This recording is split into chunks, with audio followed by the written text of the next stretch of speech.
विद्यार्थी, पालक, पत्रकार बांधव व भगिनींना मी मनपूर्वक शुभेच्छा देतो। आज 26 जानेवारी 1950 रोजी भारताने स्वतःचे संविधान स्वीकारून सार्वभौम, समाजवादी, धर्मनिरपेक्ष व लोकशाही प्रजासत्ताक म्हणून वाटचाल सुरू केली। भारतीय संविधान हे जगातील सर्वोत्तम संविधानापैकी एक असून न्याय, स्वातंत्र्य, समता व बंधुता या मूल्यावर आधारित आहे। रत्न डॉक्टर बाबासाहेब आंबेडकर यांनी दिलेले हे संविधान आपल्याला अधिकार देतानाच कर्तव्याची जाणीवही करून देते। संविधानातील मूल्ये आचरणात आणणे ही आपले सामूहिक कर्तव्य आहे। आज आपण उभे आहोत त्या राष्ट्रमाता जिजाऊ महासाहेबांच्या जन्मभूमी, ज्या मातीत स्वराज्याचे संस्कार रुजले, ज्या मातीने अन्यायाविरुद्ध लढण्याची आणि स्वाभिमानाने जगण्याची शिकवण दिली, या भूमीत उभे राहून तिरंग्याला सलाम करणे आणि प्रजासत्ताकाचा जयघोष करणे हा माझ्यासाठी अभिमानाचा क्षण आहे। मित्रांनो, आजचा भारत हा परिवर्तन, प्रगती आणि आत्मविश्वासाच्या नव्या पर्वात प्रवेश करत आहे। आज प्रत्येक भारतीयाने विकसित भारतचा संकल्प करण्याचा क्षण आहे। आज भारत जगातील सर्वात मोठा लोकशाही देश तर आहेच, पण त्याचबरोबर जगातील प्रमुख अर्थव्यवस्थेपैकी एक राष्ट्र बनला आहे। हे यश तुमच्या माझ्यासारख्या कोट्यावधी भारतीयांच्या प्रामाणिक श्रमाचे फळ आहे। हे देशाचे विकासाचे ग्रोथ इंजिन मानले जाते आणि या विकास यात्रेत बुलढाणा जिल्हाही आत्मविश्वासाने पुढे जात आहे। शेती, उद्योग, शिक्षण, सहकार, डिजिटल सेवा, महिला सक्षमीकरण आणि युवक विकास या सर्व क्षेत्रात जिल्हा उल्लेखनीय प्रगती करीत आहे। या वर्षी जिल्ह्यात खरीप हंगामात 7,29,000 हेक्टर व रब्बी हंगामात 3,79,000 हेक्टर क्षेत्रावर पेरणी झाली आहे। खरीप हंगामात विविध पिकांचे उल्लेखनीय उत्पादन झाले असून रब्बीमध्ये हरभरा, गहू व मक्याची मोठ्या प्रमाणात लागवड झाली आहे। पारंपरिक शेतीसोबत फळबाग लागवड काळाची गरज आहे। महात्मा गांधी रोजगार हमी योजना व भाऊसाहेब फुंडकर फळबाग लागवड योजनेअंतर्गत 22,000 हेक्टरवर फळबाग लागवड झाली असून चालू वर्षी आणखी 2,500 हेक्टरवर लागवड करण्यात येत आहे। अतिवृष्टी, पूर, गारपीट व वादळी वाऱ्यामुळे नुकसान झालेल्या शेतकऱ्यांसाठी शासन खंबीरपणे उभे आहे। सन 2025-26 मध्ये 6,16,000 हेक्टर क्षेत्राच्या नुकसानीसाठी 562 कोटींचा निधी मंजूर करून 6,40,000 शेतकऱ्यांना 429 कोटी रुपये वितरित करण्यात आले। शेतकऱ्यांच्या उत्पादन वाढीसाठी पीक कर्जाला प्राधान्य देत 702 कोटी रुपयाचे पीक कर्ज चालू वर्षी वितरित करण्यात आले। ॲग्रिस्टॅक अंतर्गत 4,84,000 शेतकरी ओळख क्रमांक तयार झाले असून उर्वरित शेतकऱ्यांनी नोंदणी करावी असे मी आपणास विनंती करीत आहे। तसेच रब्बी हंगामातील ई पीक पाहणी उपक्रमात आतापर्यंत 80,000 हेक्टरवरील प्लॉटवरील नोंदी पूर्ण झाल्या आहेत। उर्वरित शेतकऱ्यांनी ई पीक नोंदणी तात्काळ पूर्ण करावी असे आवाहन करीत आहे।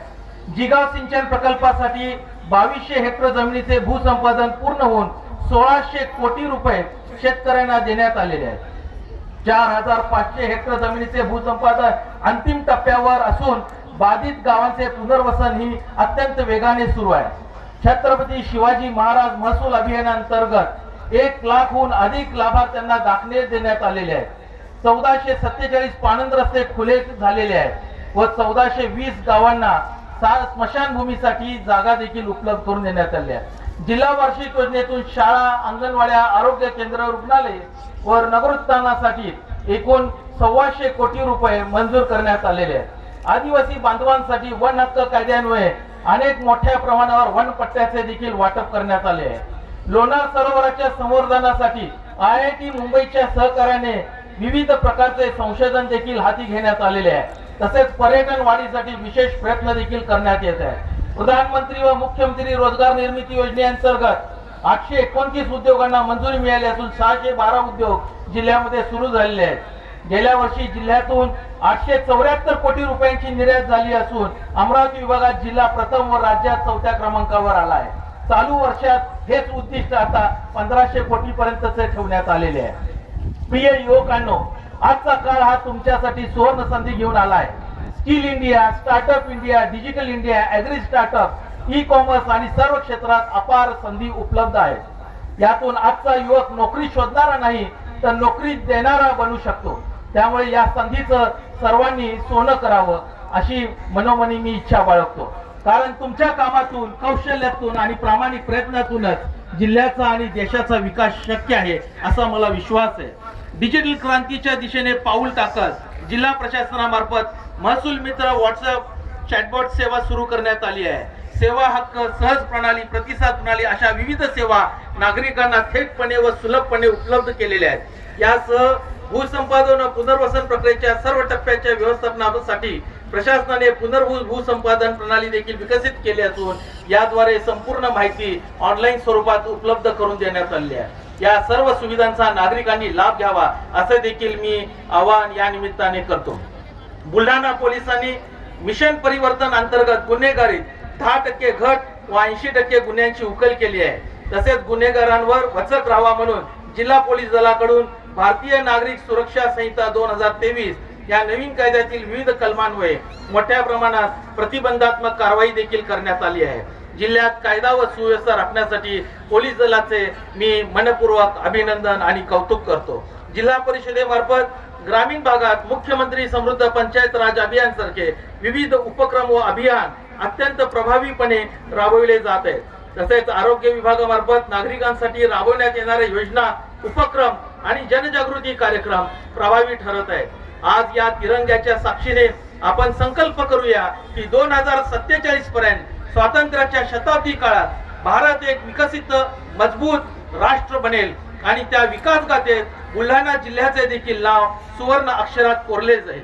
आणि या आत्मनिर्भर भारताच्या संकल्पनेत आत्मनिर्भर बुलढाणा घडवण्यासाठी प्रशासन, लोकप्रतिनिधी आणि नागरिकांनी सर्वांनी मिळून एकत्रितपणे एकजुटीने काम करूया.